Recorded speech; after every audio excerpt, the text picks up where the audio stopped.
Study গাইডের পক্ষ থেকে সকলকে স্বাগত। আজকে বাংলার SEC প্রথম সেমিস্টার উল্লেখযোগ্য প্রশ্নগুলি আমি তুলে ধরার চেষ্টা করছি। SECতে মোট 50 নম্বরের পরীক্ষা, তার মধ্যে 10 নম্বর ইন্টারনাল হয়ে গেছে, আর একক 1, একক 2, একক 3, একক 4 চারটে একক আছে SSCতে। ফাইনাল পরীক্ষা তোমাদের দিতে হবে 40 নম্বরে। এখান থেকে উল্লেখযোগ্য প্রশ্নগুলো আমি বলছি। 1 নম্বর, ব্যাকরণ কাকে বলে? বাংলা ব্যাকরণ পাঠের প্রয়োজনীয়তাগুলি আলোচনা করো। 2 নম্বর, বাংলা ভাষার ব্যাকরণ চর্চার ইতিহাস সম্বন্ধে সংক্ষেপে আলোচনা করো। 3 নম্বর, বাংলা ব্যাকরণের প্রথাগত ও তুলনামূলক পদ্ধতি সম্পর্কে যা জানো ব্যাখ্যা করো। 4 নম্বর, পদ কাকে বলে? সাধারণভাবে বাংলা পদকে কয় ভাগে ভাগ করা হয় সেগুলির নাম উল্লেখ করে প্রতিটি পদের সংজ্ঞা ও শ্রেণীবিভাগ আলোচনা করো।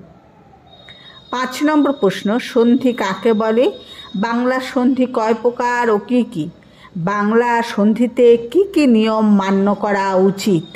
6 নম্বর প্রশ্ন, সন্ধি ও সমাসের মধ্যে পার্থক্য আলোচনা করো। 7 নম্বর প্রশ্ন, সমাস কাকে বলে? সমাস কয় প্রকার ও কী কী? সমাসের শ্রেণীবিভাগগুলি উল্লেখ করে সংজ্ঞা ও উদাহরণসহ আলোচনা করো। 8 নম্বর প্রশ্ন, কারক কাকে বলে? কারক কয় প্রকার ও কী কী? প্রতি প্রকার কারকের সংজ্ঞা ও উদাহরণ দাও। 9 নম্বর প্রশ্ন, বাচ্য কাকে বলে? বাচ্যের প্রকারভেদগুলি উল্লেখ করে সংজ্ঞা ও উদাহরণ দাও। বাচ্যের রূপান্তরও পড়তে পারে, কর্তৃবাচ্য থেকে কর্মবাচ্য, কর্মবাচ্য থেকে ভাববাচ্য বা ভাববাচ্য থেকে কর্মকর্তৃবাচ্য। পরের প্রশ্ন 10 নম্বর, বাংলায় বানান ভুলের কারণগুলি উল্লেখ করো। এই 10টি প্রশ্ন তোমরা খুব ভালো করে তৈরি করলে আমার মনে হয় আর সমস্যা হবে না।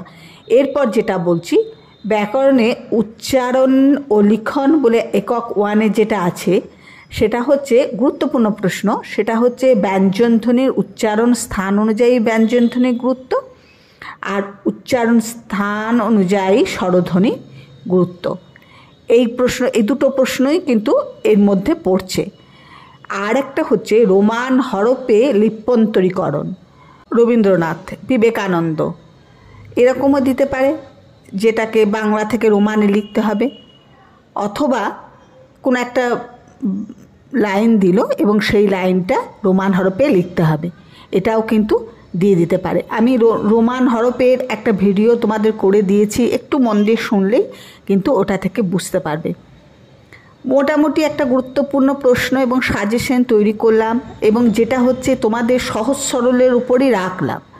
খুব জটিল প্রশ্নগুলো আমি কিন্তু নিয়ে আসছি না। আর এই সাজেশনটি কিন্তু মেজর বাংলা যাদের SSC আছে, যাদের 3 বছর আছে, এবং যারা অনার্স পড়ছো বাংলা নিয়ে 4 বছরের, তাদেরও কিন্তু এই একই সাজেশন SEC গুরুত্বপূর্ণ প্রশ্নগুলো এর মধ্যে থেকেই পাবে, এবং খুব ভালো করে তৈরি করলে ছোট প্রশ্ন এলেও এর মধ্যে থেকেই তৈরি হয়ে যাবে। যেমন পদ কাকে বলে? সাধারণভাবে বাংলা পদকে কয় ভাগে ভাগ করা হয়? আমরা যখন পদ কাকে বলে বলে বিশেষ্য, বিশেষণ, সর্বনাম, অব্যয় করব এবং আলোচনা করব, তখন কিন্তু তার মধ্যেই আমরা 2 নম্বর ও 5 নম্বরের প্রশ্ন পেয়ে যাব। 2 নম্বর এবং 5 নম্বরের প্রশ্নের জন্য আলাদা করে খাটতে হবে না। 2 নম্বর এবং 5 নম্বরের প্রশ্নগুলো কিন্তু এই বড় প্রশ্নের মধ্যেই থাকবে। এমনভাবে প্রশ্নটাকে তৈরি করবে যাতে 2 নম্বর, 5 নম্বর ও 10 নম্বর 3টে প্রশ্নের ধারাকেই একসাথে তোমরা পেয়ে যাও।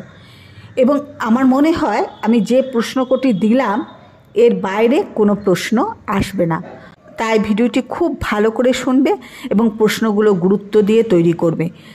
40 নম্বরের পরীক্ষার ক্ষেত্রে এর বাইরে কিছু আর করার দরকার নেই। একটু উচ্চারণের স্থান অনুযায়ী ব্যঞ্জনধ্বনি আর একটু উচ্চারণের স্থান অনুযায়ী স্বরধ্বনির প্রশ্নটা একটু দেখে গেলেই হবে। ভিডিওটা প্রথম থেকে শেষ পর্যন্ত শোনার জন্য সকলকে অনেক ধন্যবাদ। সবাই ভালো থাকবে, সুস্থ থাকবে।